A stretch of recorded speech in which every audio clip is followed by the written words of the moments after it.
તો હવે જ્યારે હવામાન નિષ્ણાત અંબાલાલ પટેલે આગાહી કરી છે કે આગામી દિવસોમાં કમોસમી વરસાદનું જોર એ રહેવાનું છે. રાજ્યના હવામાન વિભાગે પણ કહ્યું છે કે ખાસ કરીને સૌરાષ્ટ્રના ભાગમાં, કચ્છના ભાગમાં વરસાદનું જોર રહેવાનું છે. ત્યારે વિન્ડી એપ્લિકેશનના માધ્યમથી આપણે સમજવાનો પ્રયત્ન કરીએ કે આ વરસાદનું જોર કેમ રહેવાનું છે, કયું એ સિસ્ટમ આવી છે.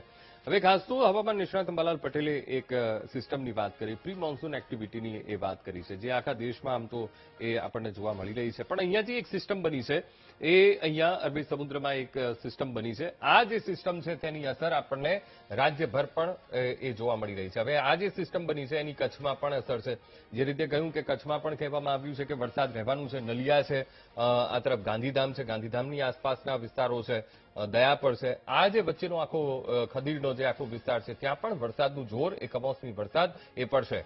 પણ આજ સવારથી જ આપણે જોઈ રહ્યા છીએ, છેલ્લા 2 દિવસથી આમ તો આપણે જોઈ રહ્યા છીએ કે આ સિસ્ટમ જે સક્રિય થઈ છે એના કારણે અસર ક્યાં ક્યાં થઈ છે. તો સૌથી વધારે અસર થઈ છે દેવભૂમિ દ્વારકા, દ્વારકા આસપાસ ભાટિયા છે, ખંભાળિયામાં પણ આજે સવારે વરસાદી માહોલ, એ કમોસમી વરસાદ ખાબક્યો હતો.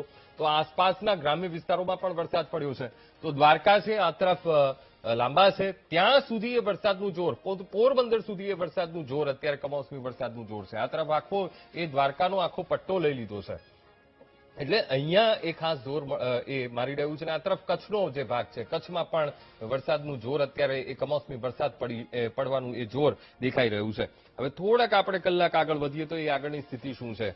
લગભગ 1 વાગ્યાની આપણે પરિસ્થિતિ જોઈએ તો ફરી તો તમે જોશો તો એ સિસ્ટમ સક્રિય થઈ ગઈ છે. અને દેવભૂમિ દ્વારકા જિલ્લો એટલે કે ખંભાળિયા પણ આવી ગયું, લાલપુર આવી ગયું, આ તરફ રાજકોટ, જામનગર છે, ત્યાં સુધી તેની અસર, ઉપલેટા છે, કુતિયાણા છે, એટલે પોરબંદરને પણ આખું એના પેલામાં લઈ લીધું છે. આ તરફ કેશોદ છે, જુનાગઢ છે, એટલે તમે જુઓ કે ઠેક વિસાવદર છે, અમરેલીના પટ્ટા સુધી આખું રાજકોટ જિલ્લો પણ આવી ગયો. ત્યાં એ કમોસમી વરસાદનું જોર રહેવાનું છે. એટલે અહીંયા જુઓ કે આ અહીંથી શરૂ થાય છે આખો જે સિસ્ટમ સક્રિય થઈ છે તેની અસર ક્યાં ક્યાં સુધી. તો આ તરફ દેવભૂમિ દ્વારકા જિલ્લો આખો લઈ લીધો છે, આ તરફ જામનગર જિલ્લો લઈ લીધો છે, આ તરફ રાજકોટ જિલ્લાને પણ એ અસર પડી રહી છે, આ તરફ જુનાગઢ છે, ગીર સોમનાથ છે, ત્યાં સુધી તેની અસર પડી રહી છે. અને આ તરફ જો જઈએ તો બોટાદ જિલ્લો પણ આવી ગયો અને ધંધુકા પણ આવી ગયો. ત્યાં સુધી તેની અસર આપણને જોવા એ મળવાની છે. કલાક પછી આ આપણને અસર જોવા મળશે.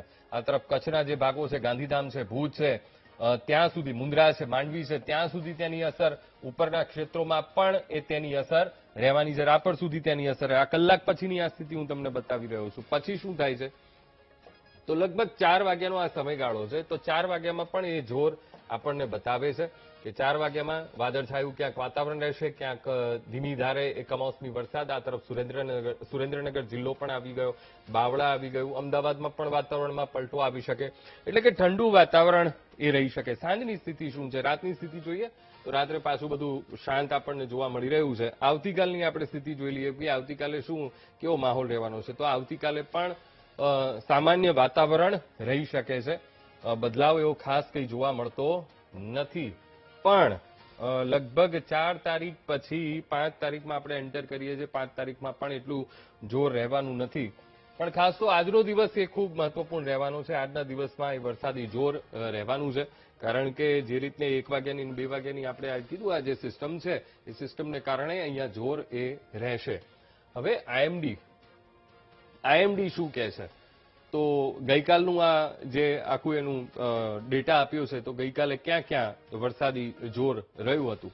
તો સૌરાષ્ટ્રના લગભગ મોટા ભાગના જિલ્લાઓ જેમ કે દેવભૂમિ દ્વારકા છે, જામનગર, પોરબંદર, જુનાગઢ, ગીર સોમનાથ, અમરેલી, ભાવનગર, ત્યાં વરસાદનું જોર આપણને છૂટો છવાયો ક્યાંક એ કમોસમી વરસાદ રહ્યો. તો આ તરફ કચ્છ, પાટણ, બનાસકાંઠા, સાબરકાંઠા, ત્યાં પણ વરસાદનું જોર.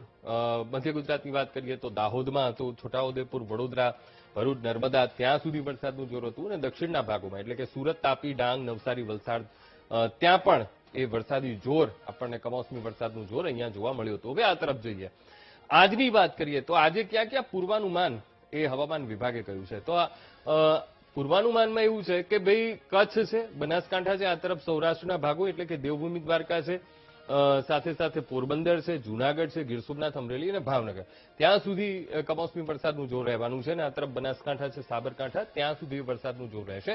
હવે આ જે ભાગ છે ત્યાં વાદળછાયું વાતાવરણ રહેવાની શક્યતા હવામાન વિભાગે વ્યક્ત કરી છે.